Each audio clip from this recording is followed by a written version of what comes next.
Good morning, students. You all are most welcome to your science class. In yesterday's class, we have introduced with natural resources. In today's class, we will discuss about the conservation of those natural resources with one by one type of natural resource. हम अब each and every type के natural resources को discuss करेंगे एक एक करके और उनके बारे में जानेंगे कि वो कैसे नेचुरल रिसोर्सेज हैं, उनके हमको फ़ायदे क्या हैं और उनको कंज़र्व करने से हमें किन चीज़ों में बेनिफिट मिल सकता है, कौन सी चीज़ें हमारे लिए यूज़फुल हैं उन पर्टिकुलर नेचुरल रिसोर्सेज से। जिसमें हमारा पहला नेचुरल रिसोर्स आपका जो आता है वो आपका होता है फॉरेस्ट। अब जैसे फॉरेस्ट एक टाइप के क्या हैं, नेचुरल रिसोर्सेज हैं, इनके बारे में हम यहाँ डिस्कस करेंगे कि ऐसी हम और भी नेचुरल रिसोर्सेज के बारे में आगे धीरे धीरे डिस्कशन करेंगे। सबसे पहले जो नेचुरल रिसोर्स आपका है वो आपका आता है फॉरेस्ट, जिसके बारे में हम यहाँ पढ़ने वाले हैं। Forest is the basis of life on the earth. देखिए कितनी बड़ी लाइन लिखी हुई है ये कि अर्थ पर जो लाइफ का बेस है वो क्या है, फॉरेस्ट। जैसे वाटर और ऑक्सीजन बेस हैं अपनी लाइफ के, ऐसे ही कौन है बेस, फॉरेस्ट भी बेस्ड है। मतलब हमारी लाइफ इनसे चल रही है तो ये हमारे लिए बहुत ज़्यादा यूज़फुल होंगे। This is the region from where development of life took place. This is the region, ये रीज़न लिखा हुआ है जिसका मतलब होता है क्षेत्र, area. This is not reason, कारण के बारे में नहीं है, रीज़न का मतलब एरिया। तो फॉरेस्ट वो एरियाज़ होते हैं जहाँ से लाइफ का डेवलपमेंट स्टार्ट हुआ है, क्योंकि प्रिमिटिव लाइफ कहाँ रहा करती थी, जंगलों में रहा करती थी। यूँ कहें ह्यूमन्स ही तो अब शहरों में और घरों में रहने लगे हैं, नहीं तो जानवर तो सारे अभी भी जंगलों में रहते हैं, विल्ड्स में। तो पहले इंसान भी प्रिमिटिव जो मैन था, प्रिमिटिव जो ह्यूमन था, वो भी कहाँ रहता था, जंगलों में। तो लाइफ हमेशा ओरिजिनेट कहाँ से हुई है, फॉरेस्ट से।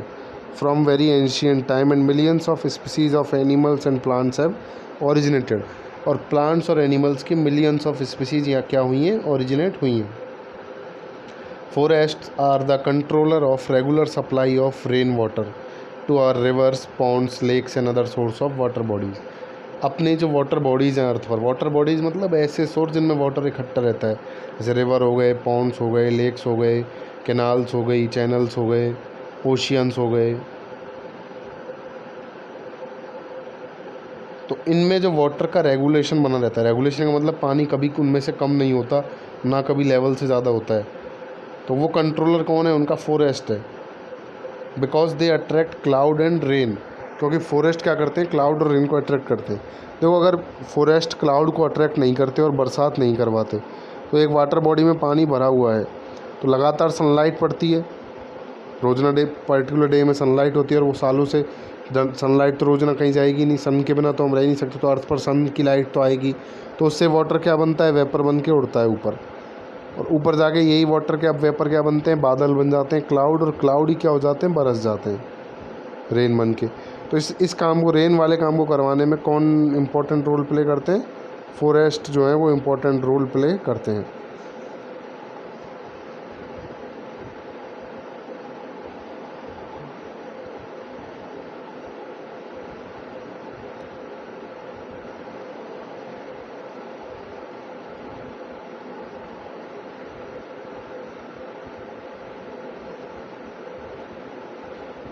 तो अगर ये फॉरेस्ट नहीं होंगे तो रेन नहीं होगी, क्लाउड फॉर्मेशन, क्लाउड को भी अट्रैक्ट नहीं करेंगे, तो पानी इनमें से लगातार लेकिन वेपर तो बनता ही रहेगा सनलाइट की वजह से।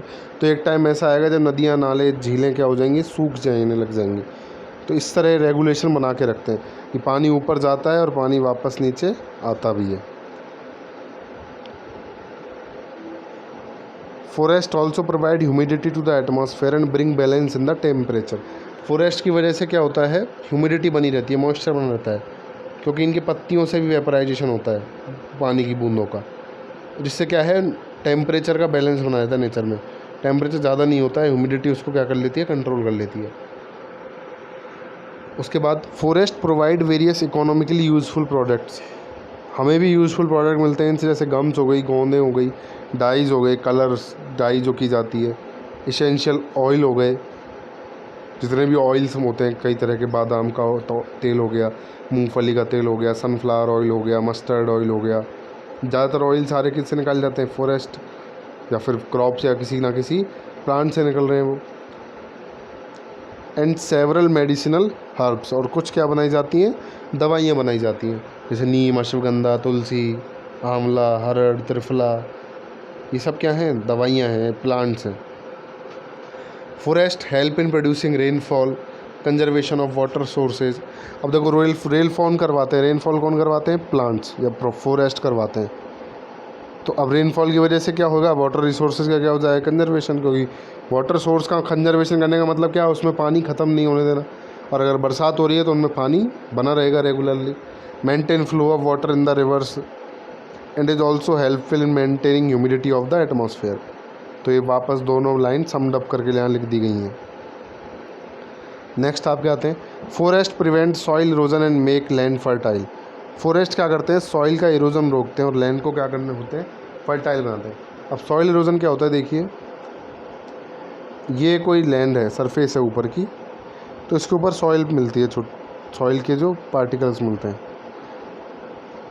लेकिन जब तेज़ हवा चलती है, बरसात का पानी बहता है, तो अब मैं आपके सामने दो तरह की लैंड बना रहा हूँ। एक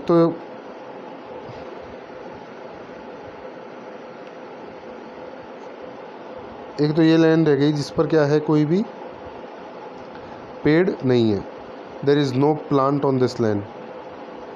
इसे आप एक तरह का मैदान कह सकते हैं, केवल प्लेन है ये तो।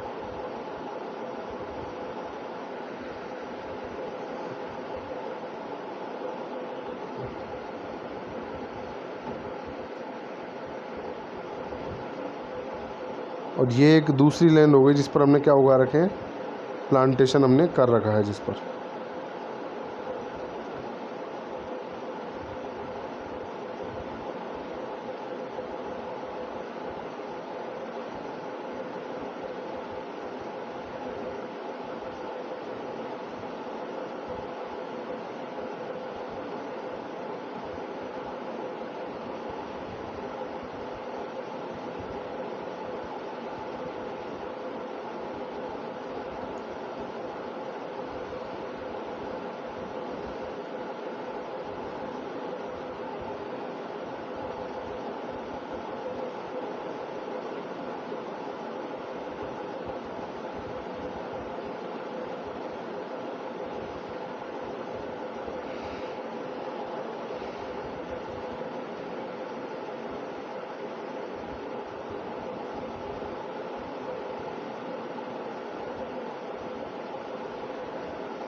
तो ये दो तरह की हमारे पास लैंड है जिस पे एक पर कोई भी प्लांट नहीं है, दूसरे पर प्लांट है।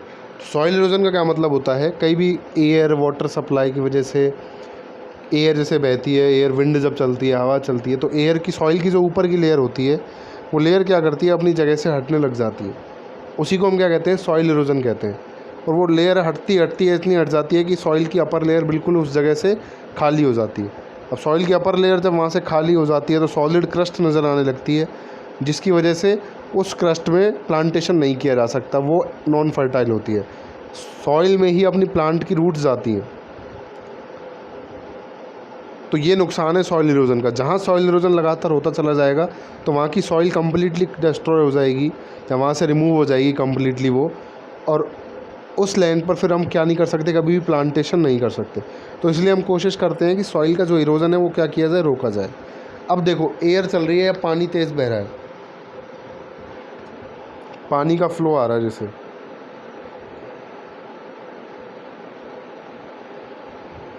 ये पानी का कहीं से तेज़ बरसात की वजह से फ़्लो चल रहा है, तो पानी दोनों तरफ जाएगा, सीधी सी बात है। पानी तो अपने साथ मिट्टी को बहा के ले जाएगा। अब आप बताइए कि वो इस प्लेन वाली जगह में मिट्टी ज़्यादा बहा के ले जाएगा या इस जहाँ ट्रीज़ है वहाँ? ऑब्वियस सी बात है, प्लेन वाली जगह पर ज़्यादा सॉइल बह के चली जाएगी, तो यहाँ सॉइल इरोजन ज़्यादा होगा। यहाँ कम क्यों होगा, क्योंकि जो रूट्स होती हैं प्लांट्स की, जो रूट्स होती हैं वो ये रूट्स क्या करती हैं, मिट्टी को अपने साथ बांध के रखती हैं। ये रूट्स मिट्टी को अपने साथ बांध के रखती हैं, जिस वजह से क्या होता है, मिट्टी उतनी नहीं बह पाती जितनी इस केस में बह के चली जाती है। उसी तरह एयर विंड फ्लो होगी तब भी। तो इस वजह से ये क्या कंट्रोल करते हैं, सॉइल का इरोजन कंट्रोल करते हैं। और इन प्लांट्स को एक साथ जहाँ उगे होते हैं उसी को क्या कहा जाता है, विल्ड्स कहा जाता है या फॉरेस्ट कहा जाता है। इस तरह फॉरेस्ट सॉइल के इरोजन में भी हेल्प करते हैं हमें।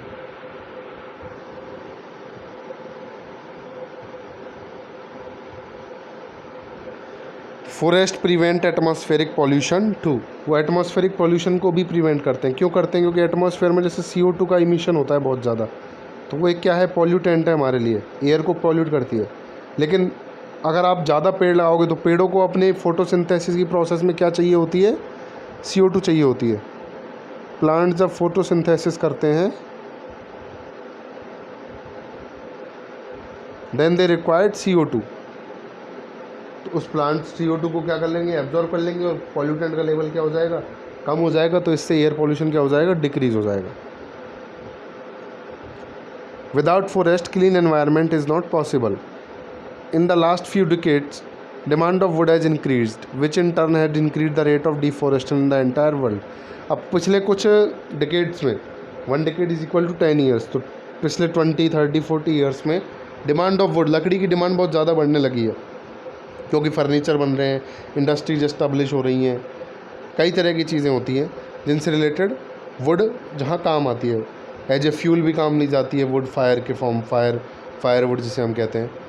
उस वजह से क्या हो रहा है, अब पेड़ों से लकड़ियाँ आती है और कहीं से तो आती नहीं है, तो पेड़ों को लगातार क्या किया जा रहा है, काटा जा रहा है। This has pose danger for forest, और इसने फॉरेस्ट के लिए क्या कर दिया है, डेंजर कर दिया है, यानी उनके लिए खतरा हो चुका है, उनके डिस्ट्रक्ट होने पर खतरा आ चुका है उनके ऊपर। And due to reduction in the area of forest many places are suffering from drought and soil erosion. अब जितना एरिया फॉरेस्ट का कम होता जा रहा है उनका नुकसान हमें भी हो रहा है, तो वहाँ सॉइल इरोजन बढ़ रहा है, और दूसरा हमारा ड्रॉट। अब ड्रॉट क्यों हो रहा है, क्योंकि बरसात नहीं हो रही इतनी। बरसात के लिए कौन जिम्मेदार होते हैं, फॉरेस्ट जिम्मेदार होते हैं रेंस के लिए। Felling of trees has also affected the hills due to floods occur life stock crops and many things destroy. अच्छा देखो, जैसे अभी आपने सॉइल इरोजन समझा, वैसे ही आप दूसरी बात समझो, ये केवल प्लेन हो गया और ये दूसरी लैंड हो गई जहाँ पर क्या है, प्लांट्स उगे हुए हैं। अब वाटर तेज़ फ्लो हो रहा है, फ्लड का फॉर्म ले चुका है वाटर, तो वाटर का प्रेशर खाली जगह में ज़्यादा होगा या इस जगह में ज़्यादा होगा, जहाँ बीच में उसके रास्ते में क्या आने जाएंगे, पेड़। और व्यू वहाँ से इस जगह में ज़्यादा होगा और इस जगह में क्या होगा, कम होगा। तो इस जगह में कम होगा, इसलिए फ्लड को भी क्या करते हैं, कंट्रोल करते हैं। तो अगर डिफॉरेस्टेशन हो जाएगा तो फ्लड भी क्या हो जाएंगी, बढ़ जाएंगी।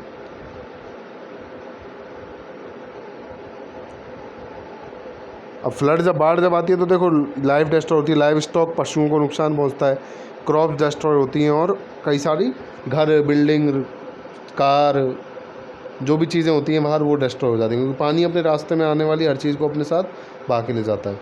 आपने उत्तरांचल में ऐसा देखा ही था, जब अपने उत्तरांचल में बाढ़ आई थी बहुत तेज़। अभी बिहार में बाढ़ आई हुई है, आसाम में बाढ़ के हालात हो चुके हैं, तो आप देख सकते हैं कितना नुकसान पहुंचाती है बाढ़। आसाम में 28 डिस्ट्रिक्ट उससे इफ़ेक्टेड हुए हैं बाढ़ से, 28 डिस्ट्रिक्ट, और अराउंड 48 लाख लोगों, घरों को नुकसान पहुंचा है किसी ना किसी तरह से। दीवार टूट गई है, कोई इंसान के कुछ हो गया है, कुछ गाड़ी बह गई है, घर टूट गया है, खाने की जगह नहीं है, रसोई ख़राब हो गई, रसोई का सामान बह गया, ETC टाइप्स ऑफ प्रॉब्लम्स। इस तरह फ्लड अपना नुकसान दिखाती है। Every year areas of north Bihar face floods in the routine basis. देखिए नॉर्थ बिहार में क्या आता है, रूटीन बेसिस पर बाढ़ आती है, जो अभी आई चुकी है। Forest conservation is now a question to do or die for us. Forest conservation एक ऐसी बात हो चुकी है, या तो फॉरेस्ट कंजर्वेशन करिए नहीं तो मर जाइए।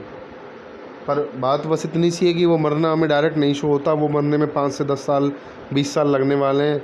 उतने हम कह रहे हैं कि ठीक है चल रहा है जैसे चलने दो। अगर कुछ ऐसा हो रहा होता कि आज आपने एक फॉरेस्ट नहीं बचाया, या आपने आज एक पेड़ उखाड़ा और आपको कल बुखार आ जाएगा 100 डिग्री और आप उसकी जान पर बनाएगी, तो मजाल है कि कोई इंसान पेड़ उखाड़ जाए। बस इतना सा ही नेचर ने हम पर क्या कर रखा है, एहसान कर रखा है। In spite of huge destruction of forest in India, nearly 15,000 species of flowering plants and double of this number of vegetative species are found. देखो, in spite of huge destruction, इतने ज़्यादा विनाश के बावजूद भी इंडिया में अराउंड 50,000 स्पीसीज़ का मतलब टाइप्स, फ्लावरिंग प्लांट्स, फ्लावर वाले प्लांट, जिन प्लांट्स में फ्लावर आते हैं, जैसे रोज़, मैरीगोल्ड, सनफ्लावर, ऐसे जो प्लांट हैं उनमें क्या है, उनके 15,000 टाइप के प्लांट, यानी अराउंड कितने तरह के फूल हो गए यहाँ, 15,000 तरह के। And double of this number of vegetative species, और इससे डबल यानी 30,000 के आसपास क्या है, वेजिटेटिव स्पीसीज़ हैं, सब्जियों की प्रजातियाँ, जो सब्जियों वाले प्लांट हैं, जितने भी प्लांट की सब्जियाँ होती हैं।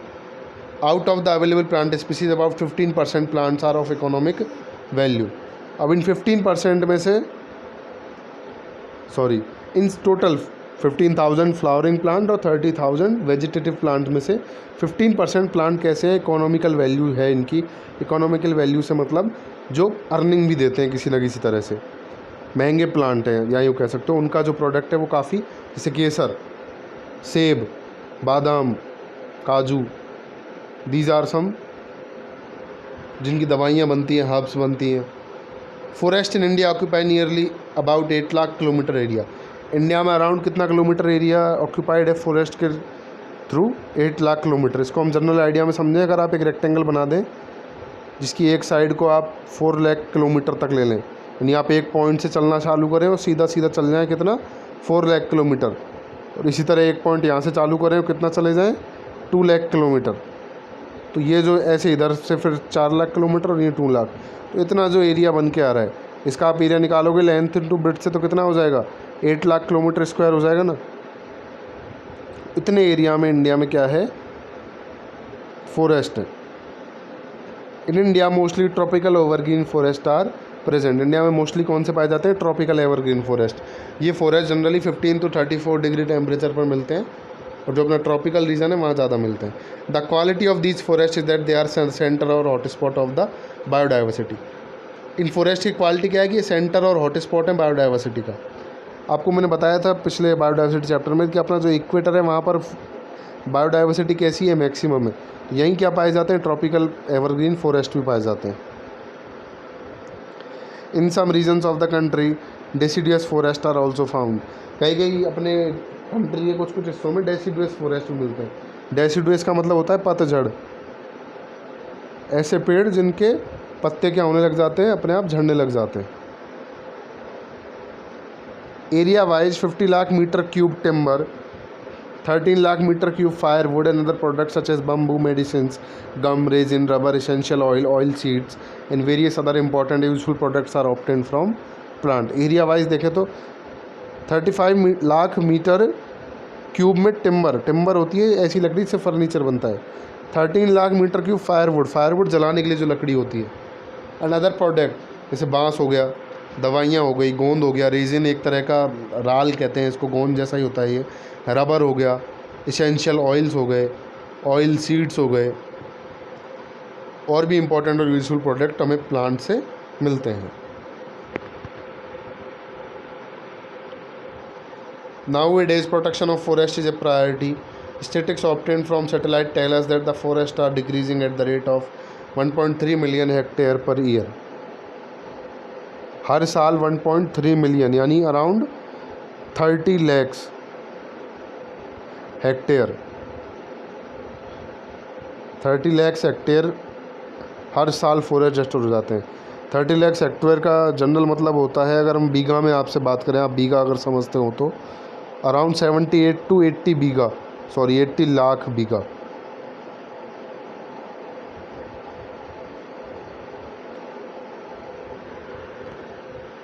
इतनी जगह क्या हो चुकी है, हर साल डिस्ट्रॉय हो जाती है, डिफॉरेस्टेशन जिस पर कर दिया जाता है। ये बहुत बड़ा नुकसान है हमारे लिए। With increase in population, forests are being cut and land is being used for cultivation and urbanization. जैसे जैसे पॉपुलेशन इंक्रीज़ हो रहा है तो फॉरेस्ट ज़्यादा काटे जा रहे हैं कल्टीवेशन के लिए, खेती के लिए। देखिए फॉरेस्ट और क्रॉप्स प्लांट में थोड़ा सा डिफरेंस होता है। क्रॉप्स लॉन्ग टाइम तक नहीं बने रहते। वो सीजनल प्लांट्स होते हैं, 3-4 महीने के लिए उगाए जाते हैं, फिर उनको काट लिया जाता है। तो वो नेचर को इतना कुछ नहीं दे पाते हैं जितना ये फॉरेस्ट वाले प्लांट देते हैं। वो प्लांट जो 100 साल, 70 साल, 50 साल लगे रहते हैं, बड़े बड़े प्लांट जो होते हैं। तो कल्टीवेशन के लिए, खेती के लिए जो क्रॉप्स वाले वीट, मिलेट, बार्ले, ये जो प्लांट्स हैं, स्पाइसेस के प्लांट हैं, जो मसालों के प्लांट हैं, जैसे मिर्ची का प्लांट हो गया, उनको अब पॉपुलेशन बढ़ रही है तो पॉपुलेशन को खाना चाहिए। उनको खाने की पूर्ति करने के लिए ज़्यादा उगाना पड़ेगा। तो ज़्यादा उगाने के लिए हमें ज़मीन चाहिए, तो उन ज़मीनों पे जंगलों को तो काट दिया जाता है और उनकी जगह फसलें उगाई जाती है। तो ये भी एक रीज़न है डिफॉरेस्टेशन का। और अर्बनाइजेशन मतलब ज़्यादा से ज़्यादा लोग कहाँ रहने लग गए, शहरों में। अब शहरों में जगह नहीं है तो शहरों की बाउंड्रीज़ को क्या किया जा रहा है, बढ़ाया जा रहा है। कैसे कि उनके आसपास जो जंगल है उनको काट कर वहाँ लोगों को रहने की जगह दी जा रही है। For construction industries and animal husbandry, forest are being cut down incessantly. Industries के लिए और एनिमल हस्बेंड्री, पशुपालन के लिए भी फॉरेस्ट को लगातार काटा जा रहा है। Initially, forest occupied nearly 70% of the land, but at present forest are only on the 16 to 17% of the land. देखिए कितना नुकसान कर चुके हैं हम। पहले 70% एरिया तक पे फॉरेस्ट हुआ करते थे, अब वो केवल 16 to 70% रह गए हैं। One main reason of deforestation is zoom farming. एक और रीज़न है इनका डिफॉरेस्टेशन होने का, जूम फार्मिंग। देखिए जूम फार्मिंग क्या होती है। In such type of farming, the green stuff of a special area is converted into ash by burning, by which the fertility of that land increase. लोग क्या करते हैं, एक खेत में काफ़ी सालों से फसल उगा रहे हैं, फिर बाद में फसल अच्छी नहीं हो रही तो उसमें क्या कर देते हैं, आग लगा देते हैं।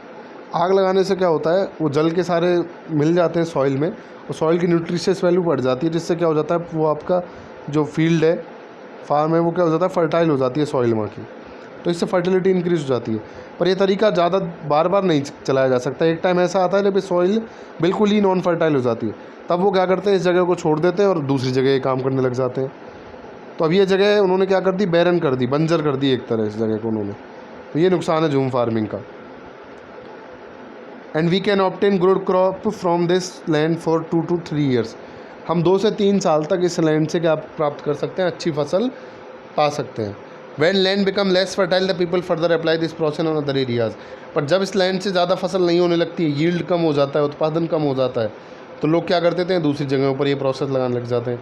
In our country, tribal people of Nagaland, Mizoram, Meghalaya, Arunachal, Tripura, Assam use this technique like primitive people. आदिवासी जो लोग हैं इन राज्यों के, वो क्या करते हैं, प्रिमिटिव पीपल हुआ करते थे जो पुराने ज़माने के, उनकी तरह अब भी इस ट्रेडिशन को फॉलो करते हैं। वो नहीं समझते, वो अवेयर नहीं है, कोई उन्हें समझाने जाता है तो वो लड़ने को और तैयार रहते हैं। Deforestation cause decay in natural resources. Deforestation क्या हो जाता है, नेचुरल रिसोर्सेज का डिके होता है, यानी नेचुरल रिसोर्सेज ख़त्म होते हैं, सॉइल का इरोजन होता है, वाइल्ड लाइफ क्या होती है, डिस्ट्रॉय हो जाती है, क्योंकि उनके घर हैं फॉरेस्ट। आप उनके घरों को तबाह कर दोगे तो वो कहाँ रहेंगे। चेंज इन क्लाइमेट चेंज होता है इससे, क्योंकि पॉल्यूशन बढ़ता है, ग्लोबल वार्मिंग बढ़ती है, रेन कम हो जाती है, ड्रॉट हो जाता है, ग्लोबल वार्मिंग इंक्रीज़ होती है। ग्लोबल वार्मिंग क्यों इंक्रीज़ होती है, ग्लोबल वार्मिंग का एक रीज़न होता है CO2 NO2। ये ग्लोबल वार्मिंग कॉज करने वाली गैसेज हैं, ग्रीन हाउस गैसेज हैं। तो ये अगर प्लांट्स बहुत सारे लगे होते हैं तो इनको एब्जॉर्ब कर लेते हैं प्लांट्स, CO2 को और NO2 को, तो ये कम रहती हैं। लेकिन अगर आप प्लांट्स को लगातार काट दोगे तो जो एयर के बाहर है वो उनका लेवल क्या होता जाता है, बढ़ता जाता है ग्रीन हाउस गैसेज का। और जितना अर्थ के बाहर, अपनी अर्थ के बाहर जितना इनका लेवल बढ़ेगा, उतना ही क्या बढ़ेगा, ट्रैप ज़्यादा होगा। सन से जो रेज़ आती हैं वो यहीं क्या रह जाएंगी, ट्रैप होकर रह जाती हैं। ग्रीन हाउस ज़्यादा होता जाएगा और ग्लोबल वार्मिंग इंक्रीज़ होती जाती है। डेजर्टिफिकेशन, रेगिस्तान बनता जाता है। डेजर्टिफिकेशन का मतलब है एक लैंड का बिल्कुल नॉन फर्टाइल होते जाना। वहाँ डिफॉरेस्टेशन हद तक हो गया कि अब वहाँ नए प्लांट भी नहीं उग सकते। एंड इंक्रीज़ इन पॉल्यूशन, और साथ के साथ कौन इंक्रीज़ होता है, पॉल्यूशन भी इंक्रीज़ होता है। ये डिफॉरेस्टेशन के क्या हैं, इल इफेक्ट हैं और कुछ नुकसान है। Following steps can be used for forest conservation. अब आते हैं फॉरेस्ट कंजर्वेशन के स्टेप्स को, जिन्हें हम कल की क्लास में डिस्कस करेंगे कि कौन कौन से स्टेप हमें अब करने। अभी हमने पढ़ा कि फॉरेस्ट कंजर्वेशन क्यों करना चाहिए, फॉरेस्ट हमारे लिए क्यों फ़ायदे के हैं, फॉरेस्ट के नहीं होने से हमें क्या क्या नुकसान हो सकते हैं। आप इस पैराग्राफ को वापस एक बार रीड करके ज़रूर देख लीजिएगा। Thank you so much, thank you for watching the video.